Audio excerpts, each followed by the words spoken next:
बिस्मिल्लाहिर्रहमानिर्रहीम। अस्सलाम वालेकुम students, welcome to computer channel. आज जो हम पढ़ने जा रहे हैं वो है एफएससी सेकंड ईयर केमिस्ट्री के यूनिट 2 का लेसन नंबर 2, जिसमें हमने डिस्कस करना है पीरियोडिक टेबल के एस ब्लॉक एलिमेंट्स की अक्रेंस, यानी पीरियोडिक टेबल के जो एस ब्लॉक एलिमेंट्स हैं जिनमें alkali metals and alkaline earth metals involve हैं, ये कहाँ कहाँ पाई जाती हैं। तो सबसे पहले हम अल्कली मेटल्स का देख लेते हैं कि इनकी अक्रेंस क्या है, कहाँ पाई जाती हैं अल्कली मेटल्स।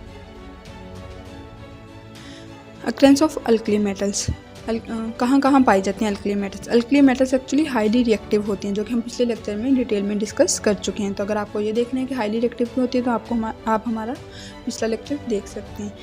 हाईली रिएक्टिव होने की वजह से, क्योंकि ये जल्दी से रिएक्ट कर जाती हैं, तो ये मोस्टली किस फॉर्म में प्रेजेंट होती हैं, कंबाइंड फॉर्म में, यानी ये कंपाउंड्स की फॉर्म में प्रेजेंट होती हैं। तो फ्री फॉर्म में, फ्री इन नेचर में ये प्रेजेंट नहीं होती, यानी ये अकेली एक अल्कली मेटल फ्री फॉर्म में मौजूद नहीं है, ये सिर्फ कंपाउंड्स की फॉर्म में पाई जाती है। ज़्यादातर ये अर्थ क्रस्ट में पाई जाती हैं। अर्थ क्रस्ट में कौन सी फॉर्म है, इनसॉल्युबल एल्यूमिनो सिलिकेट्स की फॉर्म में। अगर हम अल्कली मेटल्स और अल्कलाइन अर्थ मेटल्स की बात करें तो हमें बताया अल्कली और अल्कलाइन अर्थ मेटल्स में लिथियम, सोडियम, पोटाशियम और सेकेंड ए ग्रुप के जो एलिमेंट्स हैं बेरिलियम, मैग्नीशियम, ये वाले जो मेटल्स हैं इनकी सरफेस होती है शाइनी।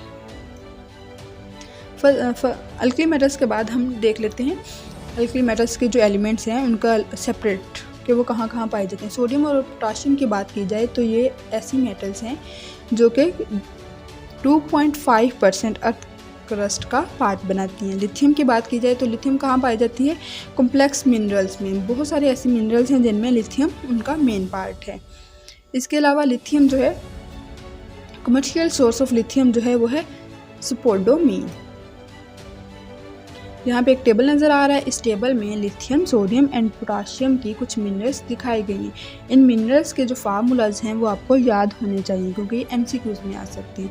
लिथियम का भी हमने बात की थी कि लिथियम का एक जो इम्पोर्टेंट कमर्शियल सोर्स है वो क्या है, स्पोडोमीन। और स्पोडोमीन का जो फार्मूला है वो है लिथियम एल्यूमिनियम ब्रैकेट्स में सिलिकॉन 3 ऑक्सीजन्स एंड ट्वाइस इसका।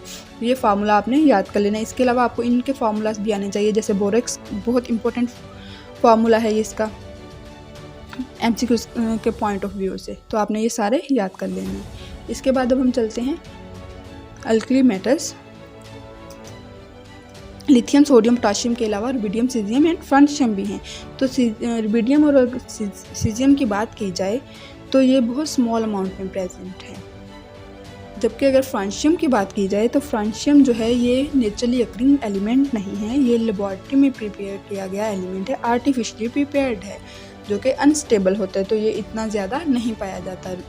रुबिडियम, सीजियम एंड फ्रांशियम ये हो गए फर्स्ट ए ग्रुप के एलिमेंट्स, यानी अल्कली मेटल्स। अब अल्कली मेटल्स के बाद जो हम नेक्स्ट डिस्कस करेंगे वो हम करेंगे अल्कलाइन अर्थ मेटल्स की अक्रेंस के। अल्कलाइन अर्थ मेटल्स कहाँ पाई जाती हैं।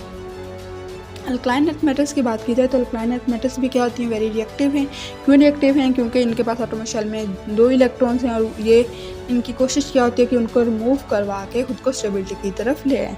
तो जब ये फ्री फॉर्म में नहीं रह सकती हैं तो ये क्या करती हैं, ये भी कंपाउंड्स की फॉर्म में रहती हैं। और मोस्टली इनके जो कंपाउंड्स हैं वो नेचर में पाए जाते हैं। और कहाँ पाए जाते हैं, अर्थ का पार्ट है, अर्थ क्रस्ट में पाए जाते हैं।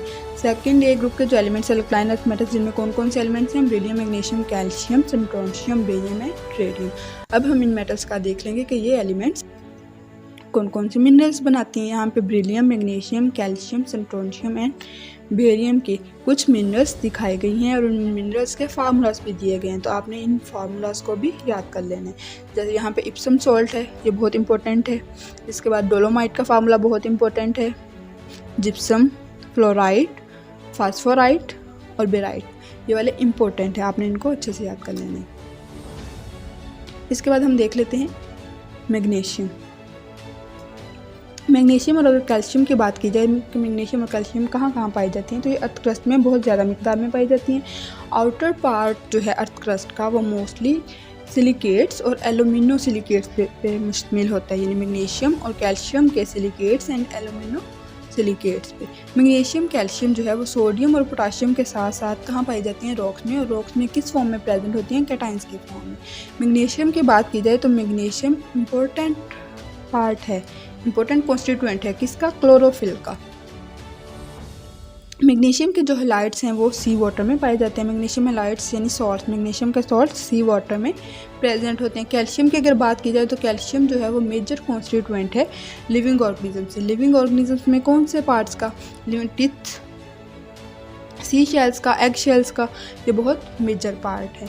और इसके अलावा कैल्शियम जो है वो सॉल्ट्स के फॉर्म में भी प्रेजेंट होता है। कौन कौन से सॉल्ट्स? कैल्शियम फ्लोराइड है, कैल्शियम फॉस्फेट है। इसके अलावा भी कैल्शियम के बहुत सारे सॉल्ट्स प्रेजेंट हैं जो कि बहुत यूज़फुल हैं।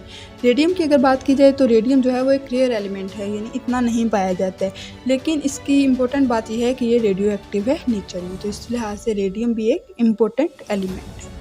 अगर आज की वीडियो में आपका कोई क्वेश्चन हो तो आप कमेंट सेक्शन में कमेंट करके पूछ सकते हैं। वीडियो को लाइक करें, शेयर करें, चैनल को सब्सक्राइब करें। अल्लाह हाफिज़।